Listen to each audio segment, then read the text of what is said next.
you look like a beautiful nightmare.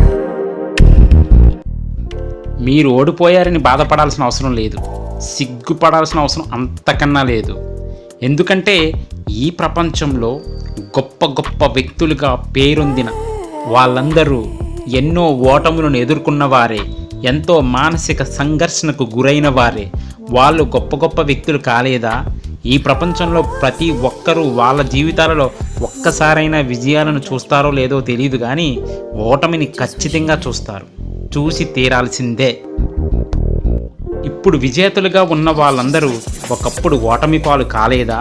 అవమానాలు ఎదుర్కోలేదా? అలాంటి వాటన్నింటినీ అధిగమించి విజయ తీరాలకు చేరుకోలేదా? మనిషి జీవితం ఎప్పుడు ఎలా మారుతుందో ఎవరికీ తెలీదు. ఈరోజు గెలిచిన వారు రేపు ఓడిపోవచ్చు, ఈరోజు ఓడిన వారు రేపు గెలవచ్చు. గెలుపోటములనే సంఘర్షణ మానవ జీవితంలో సహజం.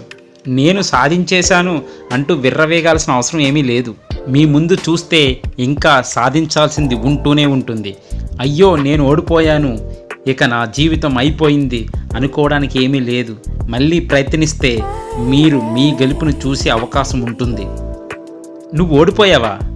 ఛీ, నీ జీవితం వేస్ట్, నువ్వెందుకు పనికిరావు అని ఎవరిని విమర్శించాల్సిన అవసరం లేదు.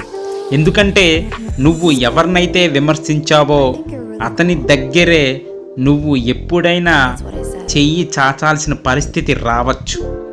సక్సెస్ అనేది ఒక బాల్ లాంటిది. ఎప్పుడు ఎవరి చేతిలోకి వెళ్తుందో ఎవ్వరికీ తెలియదు. ఎప్పుడు నీ జీవితం ఎటు నుంచి ఎటు వెళ్తుందో తెలియని ఒక అయోమయ పరిస్థితే జీవితం అంటే. ఒక విషయం ఏంటంటే, విజయం అనేది తాత్కాలికంగా ఉండిపోవచ్చు, ఓటమి అనేది శాశ్వతంగా ఉండకపోవచ్చు. అది వారి వారి వైఖరి మీద ఆధారపడి ఉంటుంది. నిరంతరం కష్టాన్ని నమ్ముకున్న వాడికి విజయం అనేది అతని చేతుల్లో ఉంటుంది. అది చేతకాని వాడికి వేరొకరి చేతిలోకి వెళ్ళిపోతుంది. మీకు ఈ వీడియో నచ్చినట్లయితే సబ్స్క్రైబ్ చేయండి, లైక్ చేయండి, షేర్ చేయండి.